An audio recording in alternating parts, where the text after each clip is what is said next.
I want you to take a first look at a Photoshop document. This East Texas painting is one that was done before and saved as Photoshop and just opened into Photoshop by dragging it, in this case, down here to the glyph in my dock. And you open Photoshop on a PC, you drag the established document into the little glyph here or open it, or you can go to File, Open, and find it and browse through it and find it. There it is, it's opened up. So I'm looking at my Photoshop document for the first time. There are palettes here. These little palettes, here's the tool palette that you can move by clicking with your black arrow across the top of that little black bar there, and you can move these around.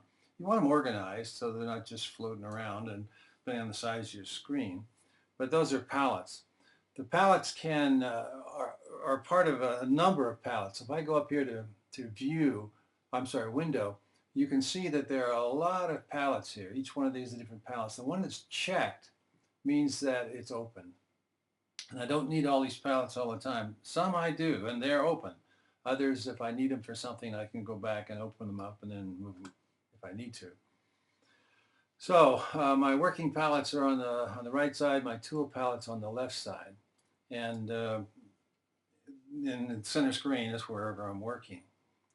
We'll talk about the tools in general, or in specific as we go along. We'll talk about some of the other things that these palettes can do. But as you start a project, now I've got one open here. I'm going to open another one that from the very beginning, I'm going to go to File and say New. And it opens up this new box. Now, just what do you want? I want to work in inches. Pixels is what we work on if we were working on a website, because website distances are measured in pixels. They're much smaller than inches. But over here I've got some choices: inches, centimeters, millimeters, points, picas, columns. I want inches. And notice how both the width and the height change to inches.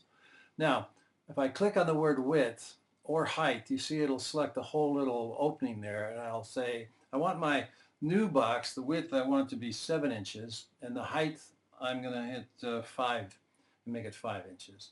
The resolution is at 400. That's a very high resolution. Resolution means how many pixels per inch there are. A high number like 400, it shows you a very clear picture because there's a lot of information and definition. If I change that to what it's coming off the internet, 72, a resolution of 72 or 72 dpi, or dots per inch or pixels per inch, that's a very low definition and it's kind of fuzzy. So I'm going to keep that at 400. Now, if I was sending this back to a printer, this project I'm working on, I'd probably reduce it to 200, because his equipment that makes negatives and plates doesn't work beyond 200 dpi. So my resolution then would be 200, but I'm going to go at 400. We're going to use RGB colors, what system we use in Photoshop. You could go change it to CMYK, which is what we use in Illustrator. That's cyan, magenta, yellow, and black, the 4 color process printing colors. Or we can go to black and white, the grayscale. But I'm going to stay with the prescribed one here, the RGB.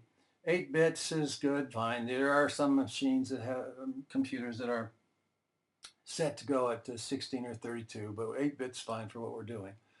And you can actually give it a title too. If I wanted to, I could select, click and drag on that and say, I'll just call this Test 1.